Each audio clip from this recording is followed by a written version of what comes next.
all across the world. And we were going to say goodbye to Lee Miller, but you know what? Managed to keep him in the studio for another 10 minutes just for you guys. And the main reason he came back is because he did remember the name of the producer on the album that you were talking about. So hit me up, fill me in.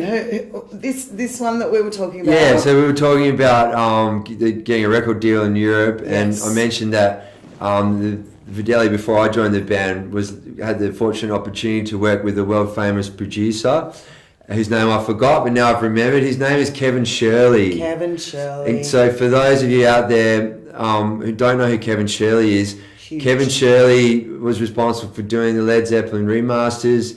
He's done plenty of Aerosmith albums. He does all the Iron Maiden albums. In Australia, he's produced the Baby Animals, Silverchair, just to name a few. So I think the point of the story was that because the band was lucky enough to work with a producer of such caliber, that helped open some doors to create some interest from record companies, which then led to the band getting a record deal in Germany with Jazz House. So do you think that was a really pivotal turning point in the industry as far as getting recognition from places like the festivals that you may not have otherwise? Possibly. I think it all helps, but I think for actually getting inside the door of a record company, it probably did help. Yeah. I mean, again, I want to stress that I wasn't there. This is my understanding of the situation. Yeah. But the band then has to back it up. Cool. So, and once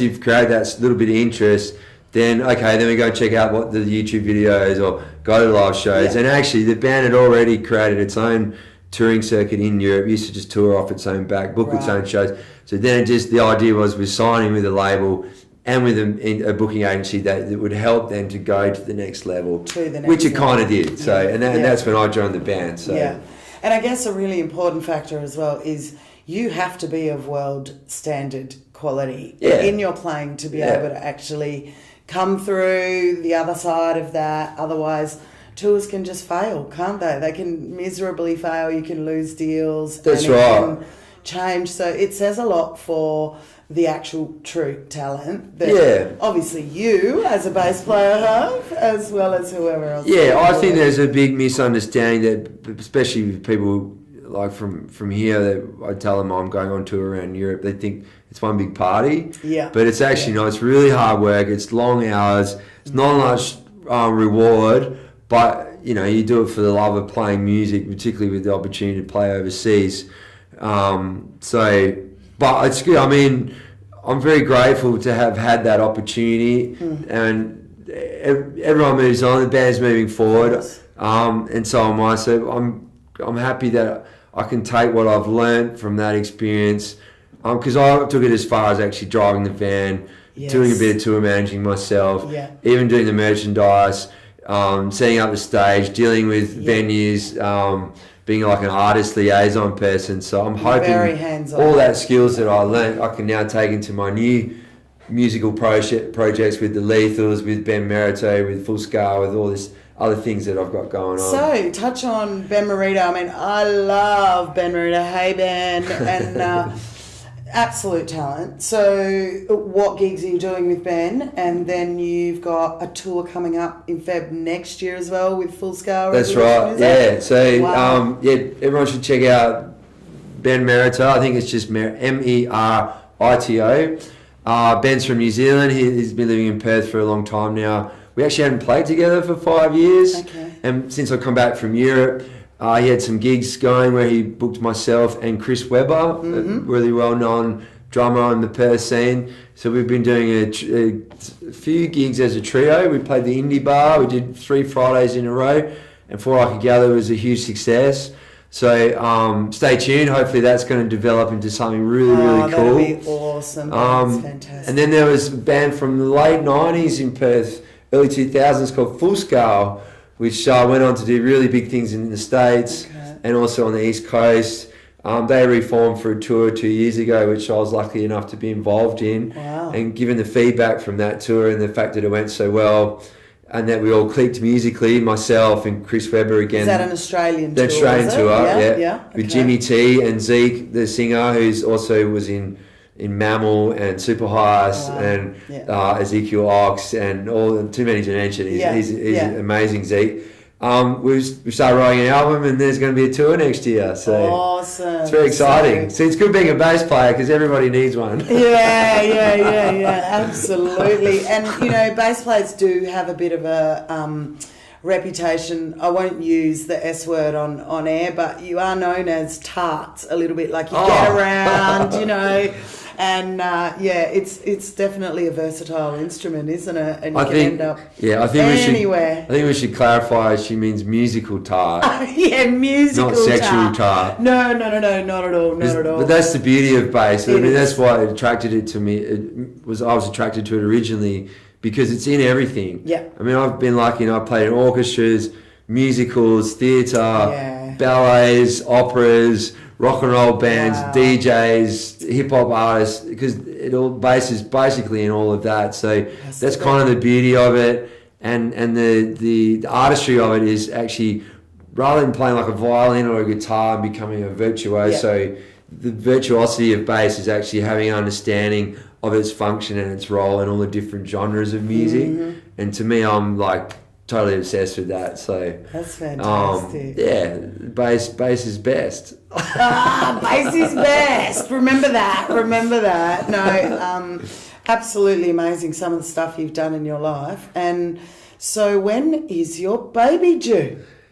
6 weeks to go, or just over 6 weeks. November, it's going to be all on. Yeah. And I think you're going to make an amazing dad. Thank you. You'll be able to play bass to, get your baby to sleep tonight at night and stuff. So when are you touring with Full Scale? Is that this year, or you're going for 2018? At the moment it's penciled in for February in 2018. Okay. That'll be a national tour. We're still working on the details of that. We're working, I believe, with Premier Agency overseas. Okay. So hopefully that'll be in February. If not, it'll definitely be in some point in 2018, and that's going to coincide with a brand new Full Scale album, which I don't think Full Scale put out an album since the early 2000s. So you're going to hit the studio with them as well? Yeah, we already have. We've already started. So how many songs have you put down so far? I'm not actually sure. There's quite a lot. Yeah. So I think we'll probably get out as much as we can, and then probably pick and choose as we go. It's interesting process now because the three guys, musicians in the band, the drummer, the guitar, and the bass all live in Perth. Whereas Zeke, the singer, he's in Melbourne. Right. So, and he has quite a busy schedule touring with the bands that he also fronts. Get him over here. So there's a bit of this going on, but that's cool. I mean, that's part of the age we live in now, where it is. You can record something, Dropbox it, email it, can check it out, record something, send it back. Yep. So that's kind of cool, but I think we're going to get Zeke over at some point to work on some vocals. So it's really exciting. I mean, I'm very lucky to come home, to be a dad, but also to have the opportunities musically as well. So I'm very happy. And you know so many people. I'm glad you're happy, because I love seeing people smile and be happy. And I really admire how much work you put into everything that you do. Thank you. People think musicians are lucky to work full-time in their industry. It's not luck. It has nothing to do with luck.